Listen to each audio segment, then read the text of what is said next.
Magandang araw muli mga ka-happy farming. Dito tayo muli mga ka-happy farming.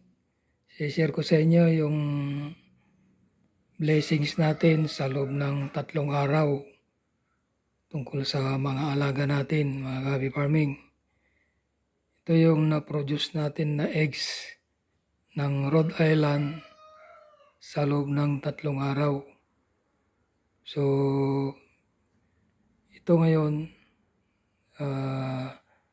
ready for delivery mga ka-happy farming sa customer ng misis ko. So ito yung mga na-produce namin na eggs sa mga alaga namin na Rhode Island. So di-deliver ng misis ko around 10 AM siguro itong araw na ito mga ka-happy farming, August 2. So salamat sa Panginoon sa blessings na binibigay niya sa araw-araw. Bagamat hindi kalakihan, ay malaking salamat sa Kanya. Dahil kahit maliit lang, ay masaya naman ang happy farming sa backyard. So, salamat sa pagtangkilik niyo sa aking mga video, mga ka-happy farming.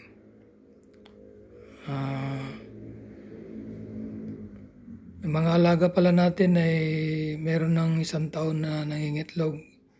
Simula last year, 2023, nag-start silang mangitlog May. So ngayon, August na 2024, so 1 year na. So ito yung na-produce na eggs sa loob ng 3 araw.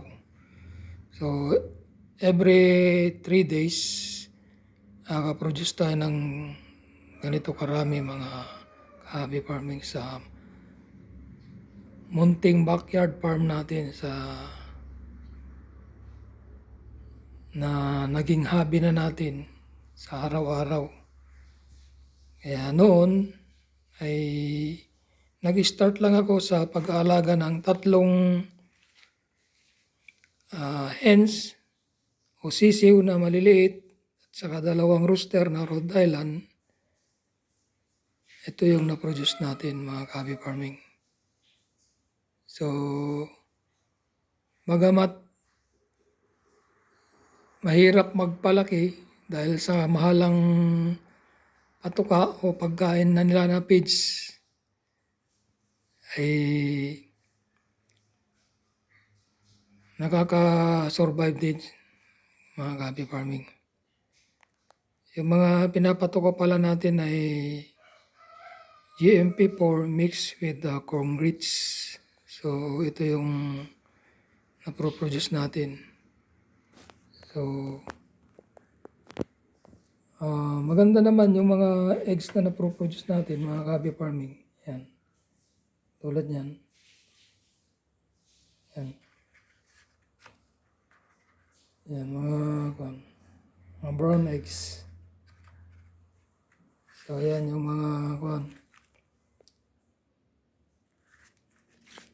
yan. Yan mga happy farming. So magaganda naman yung mga na-produce natin na eggs. Makakapal yung shell. Yan.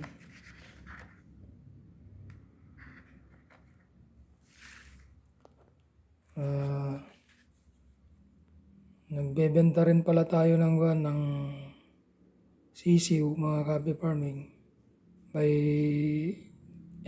middle of this month siguro makaproduce tayo ng sisiw ng Rhode Island dahil meron tayong naka-incubate na around 60 na eggs ng Rhode Island mga happy farming. So hanggang dito lang muli mga happy farming ang may share ko sa inyo tungkol sa mini backyard farm natin. pag-aalaga ng Rhode Island. So ito yung na-produce natin. So ready for delivery na. Hanggang sa muli, maraming salamat sa inyo panonood, pagtangkilik, like, comment, and subscribe.